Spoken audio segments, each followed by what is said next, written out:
नमस्कार साथियों, स्वागत है आप सभी का आपके अपने इस YouTube चैनल पर जिसका नाम है जीएस बूस्टर, जो कि पाठ है तक्षशिला इस बलिया का और मैं हूं अनूप उपाध्याय। साथियों, कल्पना कीजिए नेपाल की 83 चाय फैक्ट्रियां एक साथ बंद हो जाए, हजारों मजदूर बेरोजगार हो जाए और करोड़ों रुपए की चाय गोदामों में फंस जाए। नेपाल में आज यही हो रहा है। नेपाल के उद्योगपति और किसान भारत पर आरोप लगा रहे हैं कि भारत के नए क्वालिटी नियमों ने नेपाली चाय का निर्यात लगभग रोक दिया है। नेपाल में इसे क्वालिटी चेक नहीं बल्कि ट्रेड बैरियर कहा जा रहा है। लेकिन सवाल यह है कि क्या भारत सचमुच नेपाल की चाय को रोक रहा है? क्या इसके पीछे कोई आर्थिक या राजनीतिक रणनीति है? और क्या यह सिर्फ चाय का मामला है या भारत नेपाल संबंधों पर उभार एक नया आ रहा है, एक नया विवाद है? आज के इस पूरे वीडियो में हम तथ्य और ताजा खबरों के आधार पर तथा जियोपॉलिटिकल विश्लेषण के साथ पूरे विवाद की परत दर परत पड़ताल करेंगे। साथियों, चैनल पर पहली बार है तो चैनल को सब्सक्राइब करने में बिल्कुल कंजूसी मत कीजिए, क्योंकि जब तक आपका सहयोग नहीं मिलेगा ये परिवार बड़ा नहीं होगा। तो चैनल को बिल्कुल सब्सक्राइब कीजिए, लाइक कर दीजिए, शेयर कर दीजिए और अपने कमेंट्स के माध्यम से अपने विचारों को रखिए ना हमारे सामने। हम आपके विचारों का इंतजार करते हैं। तो चलिए शुरुआत करते हैं आज के इस सेशन का। और आज का टॉपिक है नेपाल में भारत के खिलाफ गुस्सा, भारत ने रोकी नेपाली चाय, 83 फैक्ट्रियों में ताला। द काठमांडू पोस्ट ने इसे कवर किया है। लिखता है, trouble brewing for Nepali tea industry as export to India remain halted. All three factories in Ilam and Jhapa suspended production as exporters warns of mounting losses, stranded consignment and a deepening crisis in Nepal's key export industry. तो नेपाल की चाय के ऊपर संकट आ चुका है और यहीं से शुरुआत करते हैं कि पूरा विवाद क्या है और यहीं से समझने का प्रयास करते हैं।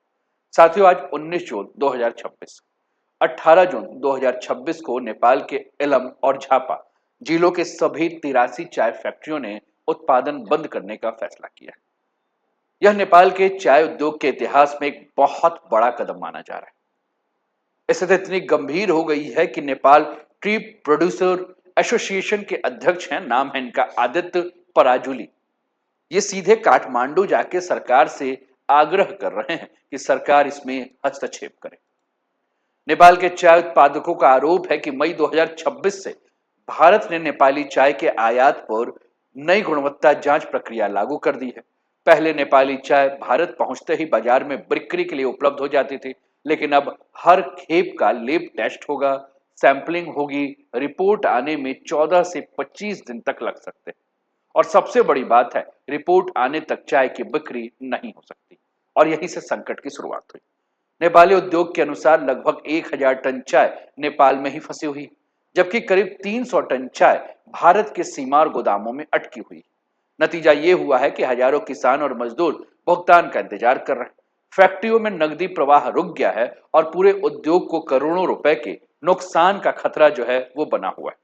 साथियों, आप अपने स्क्रीन पर नेपाल का मैप देख रहे हैं और नेपाल के मैप में अगर हम बात करें तो ये पूरब का नेपाल देखिए, जहां आपको इलम, झापा, तापलोंग और ये पूरा क्षेत्र दिख रहा है जो कि करंट में टी ग्रोइंग एरिया है। थोड़ा सा मैप को और देखते हैं आपके स्क्रीन पर साथियों, ये भारत का मैप दिख रहा है जहां चाय का उत्पादन होता है, जिसमें अगर हम बात करें साथियों तो दार्जिलिंग का जो बॉर्डर है, उस बॉर्डर को अगर आप देखेंगे तो आपको ये बॉर्डर जो है दार्जिलिंग वाला इलम झापा के क्षेत्र में मिलेगा। ठीक, दोनों को बहुत ध्यान से देखिए जिससे कि ये समझ आएगा। भारत में बात करें साथियों तो दार्जिलिंग, आसाम, सिक्किम, दक्षिण में मुन्नार, नीलगिरी, इधर ही अगर हम बात करें दार्जिलिंग का दुआर क्षेत्र और इधर कांगड़ा आपको जो देखने को मिल रहा है, ये सभी चाय उत्पादक क्षेत्र हैं, यहाँ चाय का उत्पादन होता है।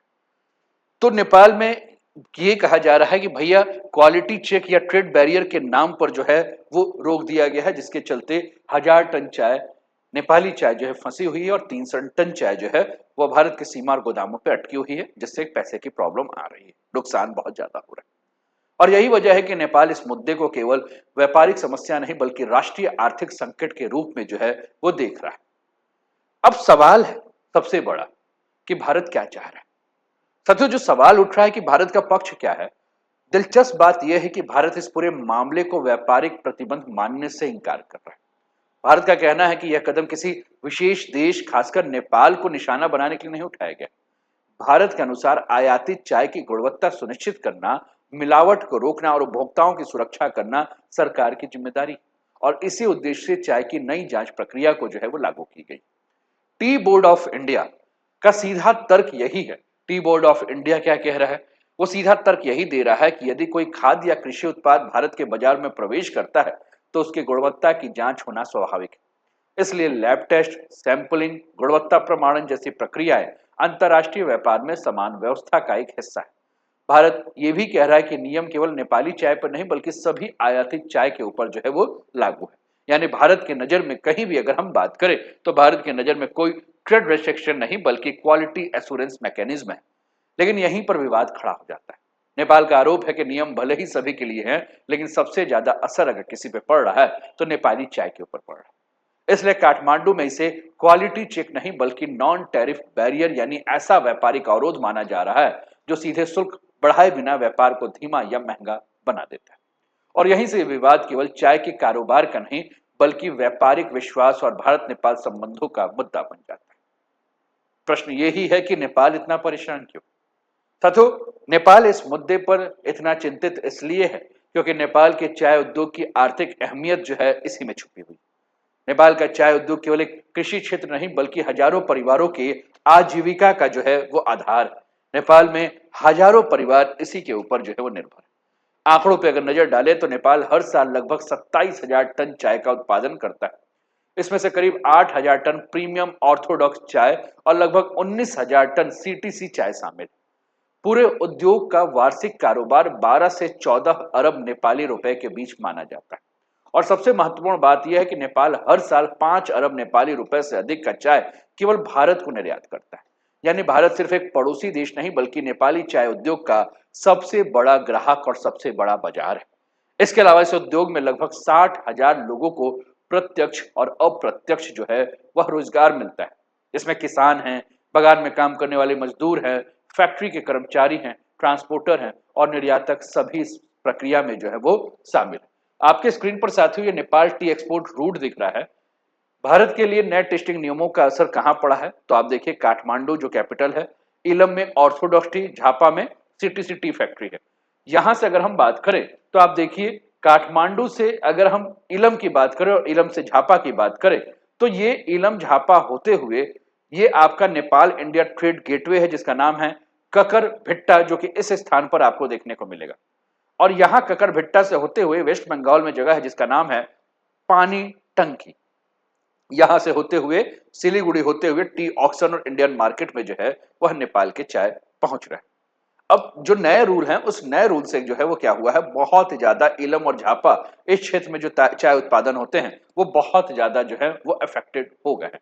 भारत कह रहा है कि हम उपभोक्ताओं की सुरक्षा के लिए सारी की सारी बातें कह रहे हैं। नेपाल कह रहा है कि भैया 60,000 लोगों की आजीविका के ऊपर संकट हमें देखने को मिल रहा है। किसान 20,000 से ज्यादा है, प्रसंस्करण कारखाने में 50 से अधिक, परिवहन में 3,000 से प्रत्यक्ष अप्रत्यक्ष रूप से अगर हम बात करें तो 60,000 लोग जो है इससे प्रभावित होंगे।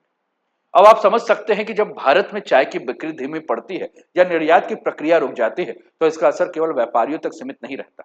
उसका असर सीधे किसानों की आय, मजदूरों की मजदूरी, पूरे स्थानीय अर्थतंत्र पर पड़ता है। और यही कारण है कि नेपाल इस मुद्दे को केवल व्यापारिक विवाद नहीं बल्कि हजारों परिवारों की आजीविका और देश की अर्थव्यवस्था से जुड़ा संकट मान रहा है। और इसी वजह से नेपाल में भारत के खिलाफ नाराजगी और विरोध की आवाजें लगातार तेज होती जा रही। साथियों, अब आते हैं उस विवाद को जो सबसे संवेदनशील और राजनीतिक पहलू है।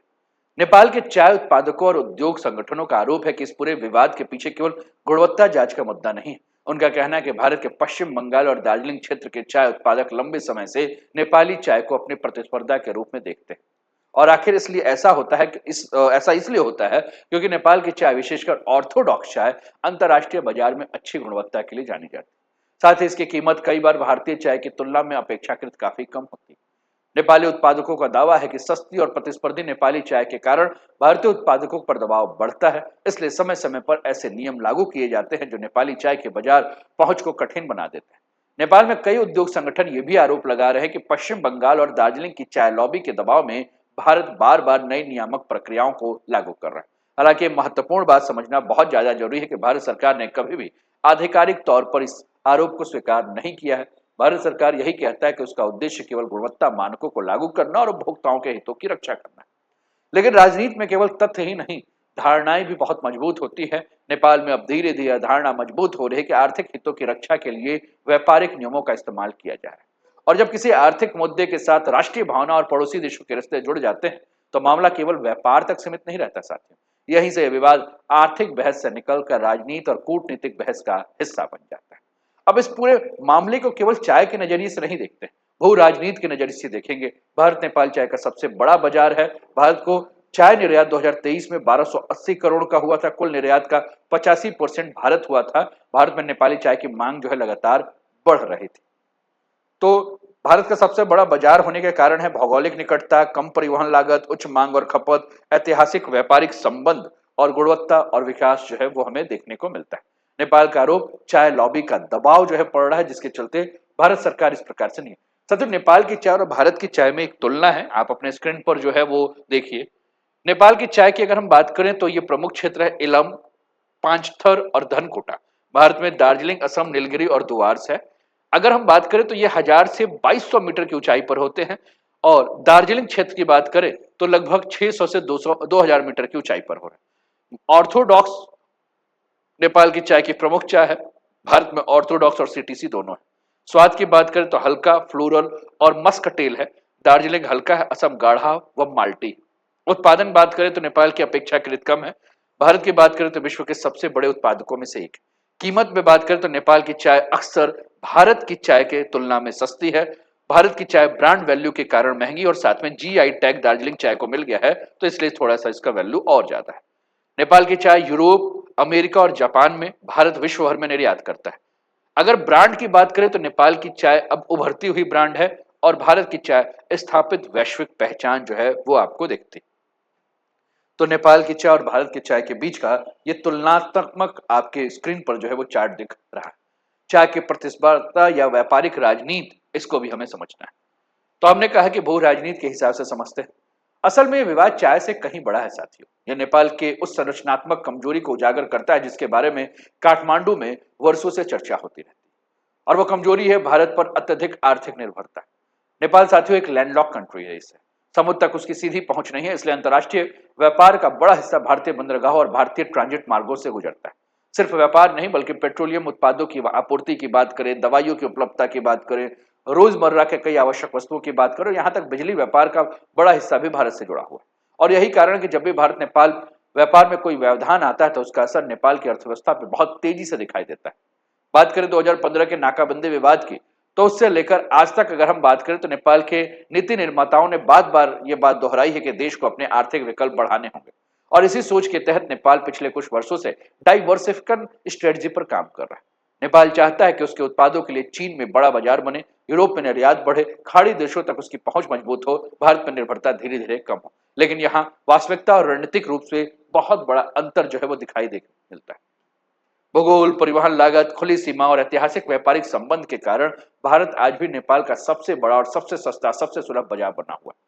यानी नेपाल डाइवर्सिफिकेशन की बात तो कर सकता है, लेकिन निकट भविष्य में भारत का विकल्प तैयार करना बेहद कठिन दिखाई देता है। इसलिए जब नेपाली चाय भारत के बाजार में अटकती है तो यह केवल एक उद्योग का संकट नहीं, यह नेपाल को फिर याद दिलाता है कि उसकी अर्थव्यवस्था अभी भी भारत पे गहराई से जुड़ी हुई। और इस पूरे विवाद का सबसे बड़ा जियोपॉलिटिकल संदेश यह है कि नेपाल भारत पर निर्भरता कम करना चाहता है, लेकिन फिलहाल उससे पूरी तरह से अलग होकर आगे बढ़ पाना उसके लिए आसान नहीं।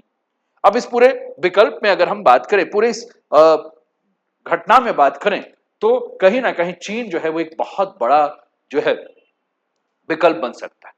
चीन को समझना बहुत जरूरी है साथियों, क्योंकि पिछले कुछ वर्षों से नेपाल ने कई बार संकेत दिया है कि वो भारत पर अपनी आर्थिक निर्भरता कम करना चाहता है। और ऐसे में जब भी भारत के साथ कोई व्यापारिक विवाद होता है तो चीन एक संभावित विकल्प के रूप में चर्चा में आ जाता है। लेकिन जमीनी हकीकत क्या है? हकीकत यह है कि चीन और नेपाल के बीच में हिमालय खड़ा है। चीन का बाजार नेपाल के लिए भौगोलिक रूप से काफी दूर है, परिवहन लागत ज्यादा होगा, हिमालयी मार्ग साल भर जो है सुचारू रूप से काम नहीं करते, कई सीमावर्ती रास्ते मौसम पर निर्भर करते हैं, जिससे व्यापार महंगा और अनिश्चित हो जाएगा। और यही कारण कि चीन राजनीतिक और रणनीतिक विकल्प हो तो सकता है, लेकिन आर्थिक दृष्टि से अगर हम बात करें तो भारत का तत्काल विकल्प नहीं बन सकता। यानी नेपाल डाइवर्सिफिकेशन की कोशिश कर सकता है, लेकिन निकट भविष्य में भारत की जगह कोई दूसरा बाजार लेना बेहद मुश्किल दिखाई देता है। अब भारत के नजरिए से अगर इस पूरे मामले को देखें तो भारत पिछले कुछ वर्षों से अगर हम बात करें तो खाद्य और कृषि आयात व्यवस्था के अंतर्राष्ट्रीय गुणवत्ता मानकों को अनुरूप बनाने की कोशिश कर रहा है। भारत चाहता है कि बाजार में आने वाले उत्पादों की गुणवत्ता प्रमाणित हो, सप्लाई चेन में ट्रेसेबिलिटी हो सुनिश्चित हो और मिलावट या निम्न गुणवत्ता वाले उत्पादों को रोका जाए। इसलिए नई जांच व्यवस्था को भारत एक रेगुलेटरी रिफॉर्म्स और क्वालिटी एश्योरेंस मैकेनिज्म के रूप में जो है वो प्रस्तुत कर रहा है। लेकिन यहीं से सबसे बड़ी चुनौती सामने आती है, वह इम्प्लीमेंटेशन यानी कि क्रियान्वयन। क्योंकि यदि लैब रिपोर्ट आने से 20 से 25 दिन लगेंगे तो माल गोदामों में रुका रहेगा और व्यापारियों की पूंजी फंस जाएगी, तो व्यवहारिक रूप से व्यापार प्रभावित होना स्वाभाविक है। और यही वजह है कि जहां भारत इसे गुणवत्ता सुधार का कदम बता रहा है, वहीं नेपाल इसे व्यापारिक बाधा के रूप में देख रहा है और यही अंतर पूरे इस विवाद का जड़ है। अब सबसे बड़ा सवाल कि आगे क्या हो सकता है, भविष्य में क्या रखा हुआ है। सच संभावना यह है कि आने वाले दिनों में दोनों देशों के अधिकारियों के बीच कूटनीतिक और व्यापारिक स्तर पर बातचीत होगी। यदि कोई व्यवहारिक समाधान निकलता है तो टेस्टिंग के अलावा अगर हम बात करें तो प्रमाणन प्रक्रिया को अधिक तेज और सरल बनाने पर बात होगी। साथ ही नेपाल भविष्य में ऐसी समस्याओं से बचने के लिए अंतर्राष्ट्रीय मान्यता प्राप्त लैब और गुणवत्ता प्रमाण व्यवस्था को विकसित करने के ऊपर ध्यान दे। साथ ही इसलिए संभव है कि कुछ सप्ताह या महीनों के भीतर नेपाली चाय का निर्यात फिर सामान्य हो जाएगा। लेकिन पूरे विवाद ने नेपाल को एक बार फिर से महत्वपूर्ण संदेश दिया है कि आर्थिक स्वतंत्रता केवल उत्पादन बढ़ाने से नहीं आती, बल्कि बाजारों और व्यापारिक मार्गों के विविधीकरण से आती है। और जब तक नेपाल के निर्यात का सबसे बड़ा हिस्सा भारत पर निर्भर रहेगा, तब तक भारत में होने वाला कोई भी नियामक या व्यापारिक बदलाव नेपाली अर्थव्यवस्था पर सीधा प्रभाव डालेगा। और यहीं से पूरे विवाद का सबसे बड़ा और आर्थिक जियोपॉलिटिकल सबक यही। तथा नेपाल की 83 फैक्ट्रियों पर लगा ताला चाय उद्योग के लिए संकट नहीं है, यह भारत नेपाल आर्थिक संबंधों की वास्तविकता को भी दिखाता है।